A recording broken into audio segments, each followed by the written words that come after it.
If Mr. Siddharabhaiya says, I don't have an objection in other texts, in the Gita being taught, well, then bring in other religious texts as well. And look at what is being stated by Prerna ji, that children will get converted if you start teaching other texts. No, let me let me put the facts in place. When Suresh, the education minister, said that we have to make Bhagavad Gita as a compulsory subject within the school and all the educational levels, and that's when Siddaramaiah ji said, why just Bhagavad Gita? Why not even Quran and Bible?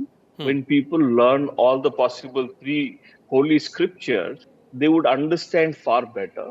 Possibly they will have a greater understanding between the differences or the commonalities of the two. I have a strong objection to what Ms. Prerna is saying, that the Quran is filled with mischievous verses. I think she needs to go first, learn, understand, and then come back. Anybody who is studying Bhagavad Gita and propagating and basically तबलीग जिसको कहते हैं, सबको बढ़ाना, आगे बढ़ाना, ऐसे लोग ऐसी तरह की बात जब करते हैं तो यहाँ से गलती हो जाती है. हमें ये कहना है कि हमारी किताब में क्या अच्छाई है, भगवत गीता में क्या अच्छाई है. नहीं, वो सीधे कह रही हैं, निजाम भाई वो सीधे कह रही हैं कि आप गीता पढ़ाएंगे, उनकी बात आपको गीता सब्सक्राइब नहीं करता हूं. वो कह रही है कि साहब आपको गीता तो वो कह रही है कि वो धार्मिक टेक्स्ट ही नहीं है. सिर्फ आपको भगवत गीता, एक मिनट भूपेंद्र साहब, एक मिनट दे दीजिए मुझे, एक मिनट, एक सेकेंड. जब वो कहते हैं कि जब सिर्फ आप भगवत गीता को फॉर्मुलाइज करके और कंपलसरी करना चाहते हैं, तो उन्होंने कहा कि कुरान और बाइबल को क्यों नहीं.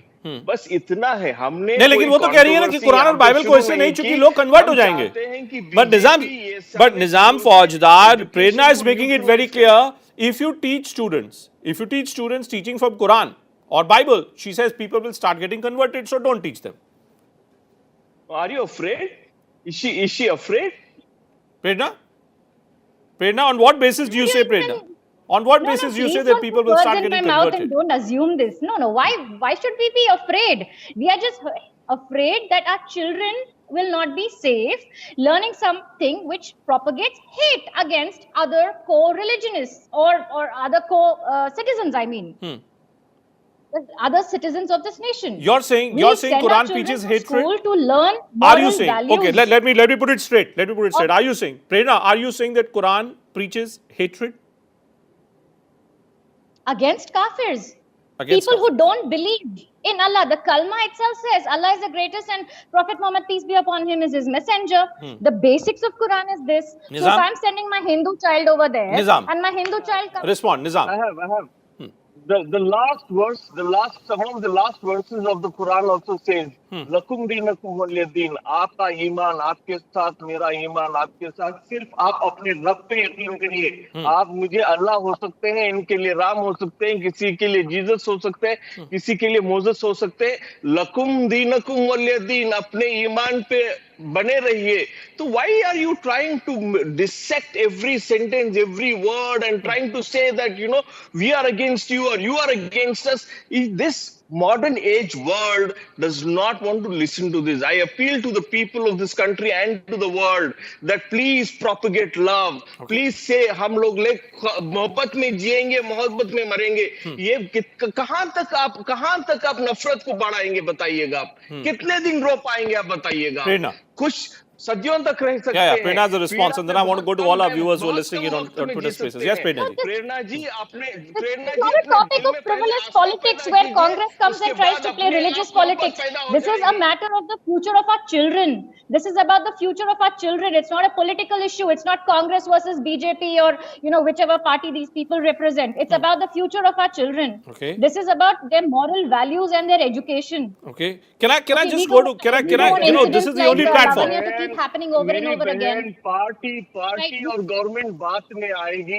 आप पहले अपनी आस्था को सही कर लीजिए. अच्छा, ऐसा है कि let's not digress. Let's not digress. We're talking about future. We're talking about education. We're talking about religion. We're talking about future of our children. Please, let's show some sanity. This is the only platform where on a daily basis I just switch on my Twitter Spaces and we ensure that all our listeners who are hearing this broadcast right now live on Twitter Spaces get a chance to speak their mind out, because I like to toss the mic around. So let's welcome our first listener on our Twitter Spaces, Sahil G, Advocate Sahil Goswami, joining us live right now via Twitter Spaces. So Sahil, good evening, welcome. Tell me, where are you from, Sahil, and what do you make out of this? Do you think it's right to teach Gita, but wrong to think in terms of teaching other religions, other holy scriptures in school? Yes, I can hear you, Sahil. Go ahead, go ahead.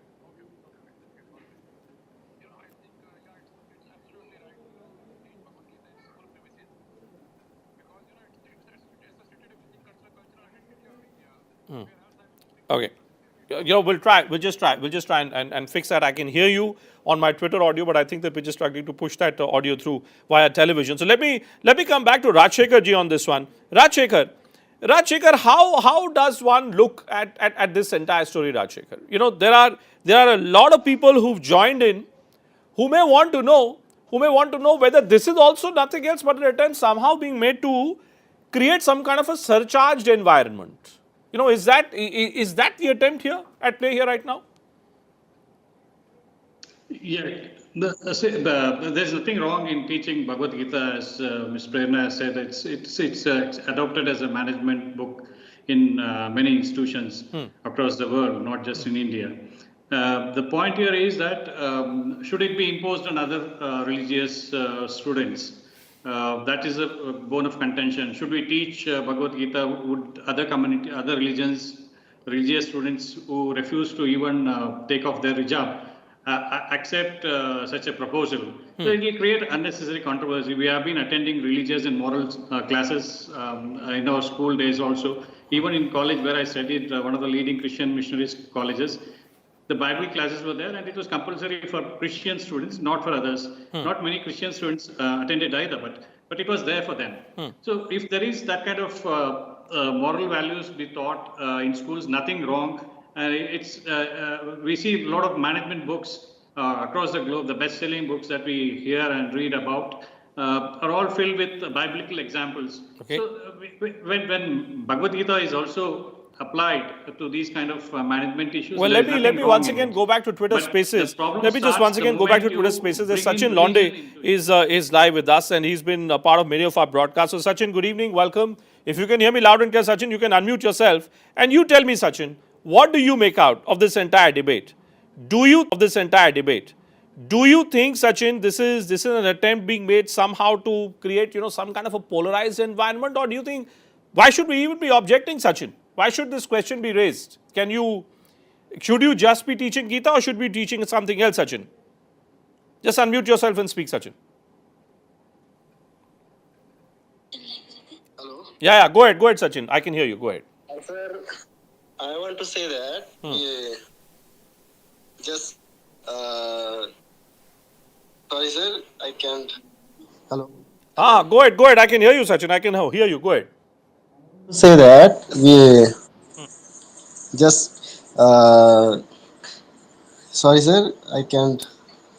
Okay, I think there's an audio problem with you, Sachin. All right.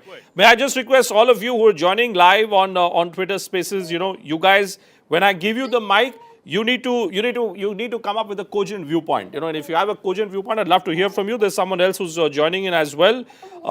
There is someone who goes by the name of Age 18. Okay, Age at the score 18. You tell me. A book by Santosh Dubey is what is your Twitter profile. You tell me. What do you make out of this question?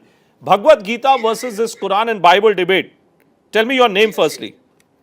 My name is Santosh Kumar Dubey, and I want to convey that Bhagavad Gita is not only a holy book of India, but it's enrooted with our culture. Nizam Kumar Dubey, and I want to convey that we are all Bhagavad Gita is not only not only matter whatever religion you are, whatever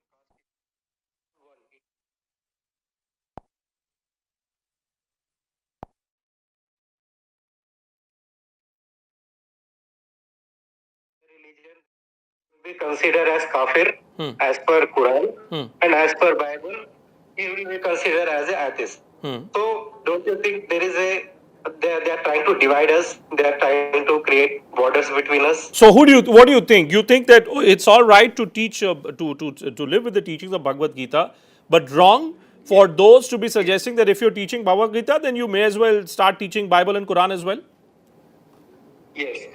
If as per the education of India, as per the culture of India, teaching Bhagavad Gita is not at all wrong.